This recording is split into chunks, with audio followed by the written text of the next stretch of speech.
Hey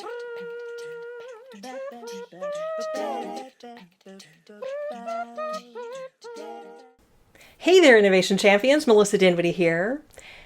It's that time of year when the pace seems to slow down, teams are cycling through vacation schedules, and there's this sort of collective exhale that happens across the tech world.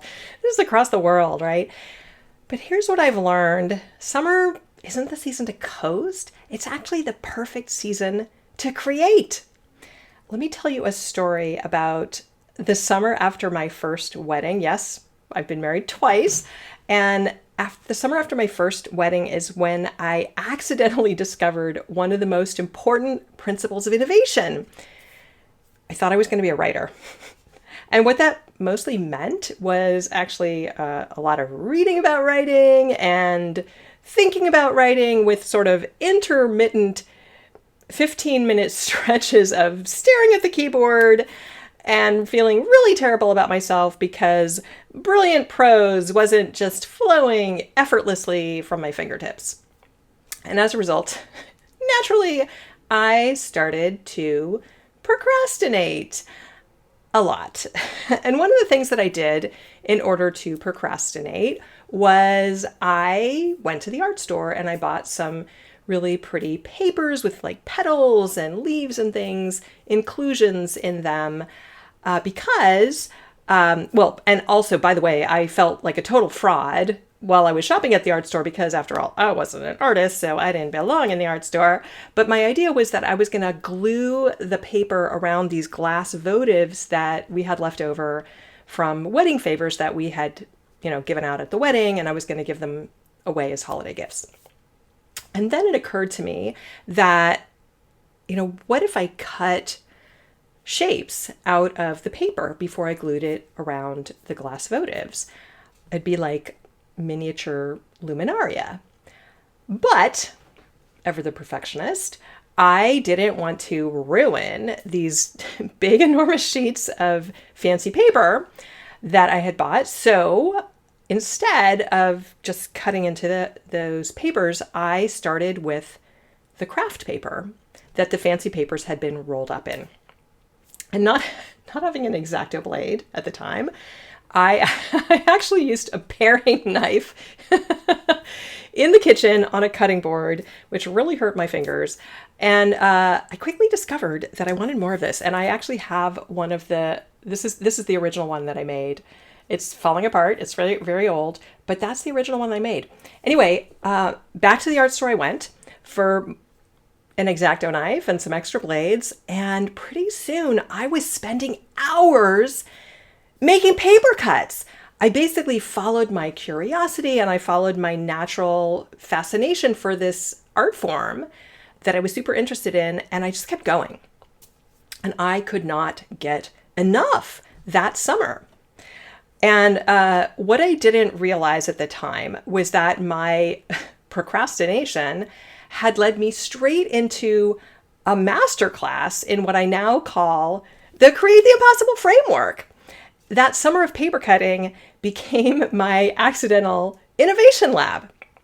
So here's what was happening. I was playing hard with materials and possibilities. I was making crap on craft paper instead of waiting for perfect conditions. And I was learning fast through immediate tactile feedback. Does any of that sound familiar? Well, it should, because this is exactly what the most innovative tech teams do, except that they often don't realize that they're doing it. Summer gives us natural permission to play. The energy's different. People are more relaxed. Deadlines, feel sort of less crushing. And this isn't a coincidence. It's an opportunity. Your team's next breakthrough might not come from another marathon planning session. It might actually come from spending 15 minutes with actual craft supplies, building something ridiculous with pipe cleaners, or asking, what if we approached this like we were making paper luminaria? When was the last time that your team had permission to be genuinely curious about something completely unrelated to your product roadmap? That's where innovations hide. Second principle, I call it the Kraft Paper Principle. Start with the throwaway material. Don't wait for the fancy paper. In my paper cutting story, I was afraid of ruining the expensive materials. So, yes, this was a product of my perfectionism at the time, but it actually, turned into this craft paper principle that I use to this day. I grabbed that craft paper that was literally going to be discarded. Best decision ever, because it removed all the pressure and it let me experiment totally freely. How many of your team's potentially game-changing ideas never see daylight because they're not ready for the fancy paper yet? Summer is craft paper season. Use it. Third step in my Create the Impossible framework, third principle, learn fast. The art store feedback loop. So the most telling part of my story, I was back at the art store the next day buying better tools. Why? Because the work itself taught me what I needed. Not a planning session, not a requirements gathering meeting, but the actual doing showed me the next step. And this is how innovation actually works. We don't think our way to breakthroughs, we make our way to them. Here's what summer teaches us about innovation. Timing matters, but not in the way we think. Summer isn't about slowing down innovation. It's about changing our relationship to it. It's about working with the natural rhythms of life, of our bodies, of everything, instead of working against them.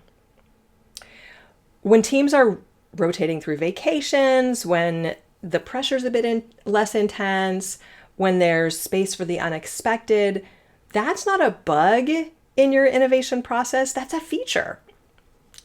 So, your summer innovation challenge this week, I challenge you to embrace what I call seasonal innovation. And here are 3 ways to start. First, schedule play breaks. I almost said pray breaks. Play breaks. Block 15 minutes this week, just 15 minutes for your team to play with something completely unrelated to work. Origami, Lego, pipe cleaners, it doesn't matter. Just anything that gets your hands moving or your body moving and your brain out of analytical mode. There's something really powerful about that helps our brains to think differently and gets those creative juices flowing. Second, create a craft paper culture.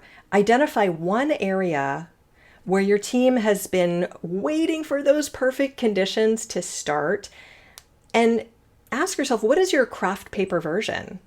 And start there. Third, build fast feedback loops. Like my quick trip back to the art store, what can you prototype this week that will teach you the tools that you actually need? Remember, innovation doesn't happen because conditions are perfect. It happens because we create the conditions for curiosity, experimentation, and rapid learning.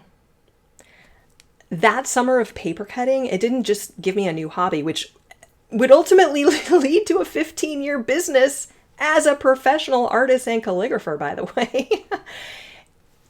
That summer gave me a new way of understanding how breakthroughs actually work, not through perfect planning, but through playful exploration, not by avoiding mistakes, but by making them quickly and learning from them.